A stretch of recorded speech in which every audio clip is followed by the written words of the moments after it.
We have a Twitter question. You can send your Twitter questions to Eric or any of our guests at The Bus TV on Twitter. That's at The Bus TV. And a question from Big EZ for you, Javon. How come Mike Williams didn't make it in the NFL?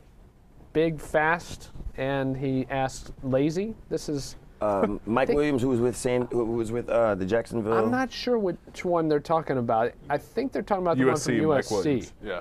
Oh, Former first-round pick out of USC that was there with the Leinart Bush. Right. Well, you know what? He's still around, right? Yeah, he had a coming-out party last year. You know, he was out the league for 2 years. I think at the time it was probably a little laziness, and then maybe somewhere along the lines during the 2 years he was out, he had an intervention, and he actually came back with Pete Carroll when Pete Carroll got in the Seattle, job in Seattle, and you know, he had a decent year, but he had a decent year that got him paid. You know, they wound up giving him a new contract in Seattle, so he's still there right now. So you know, I'm happy to see him doing well after having a rough start. You need a drink? Water, please. You good? Yeah, is that another situation where the right offense, right coaching, right system or work ethic? I think with him it was work ethic because he had his shots, but you know, Mike had a problem with weight. Like he was almost tight end size. Yeah. Oh yeah. Like he was like 270 at one point.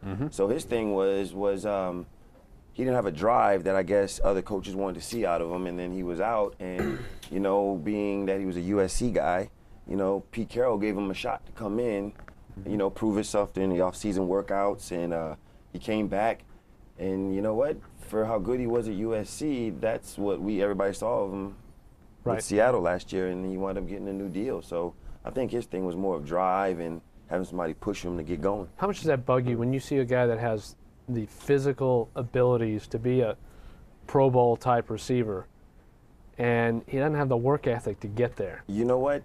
To answer that question, you know, you always learn something new in this game, and I realized I'd rather have a guy on my team, if it was to happen, I'd rather have a guy on my team who maybe people think is a jerk. People think, you know, like all the names you want to call him, but when it's time to get on the field, you don't have to push him to get his job done. You know, and I've been around guys where that's the hardest job ever, to try to just motivate another guy. Because you're always like, come on, man, let's go. Come on, come on. And then you get tired for doing that so much. And so that's when I realized, you know what? I take a jerk on my team any day, because he's going to go out there and he's going to fight for you and the rest of the teammates.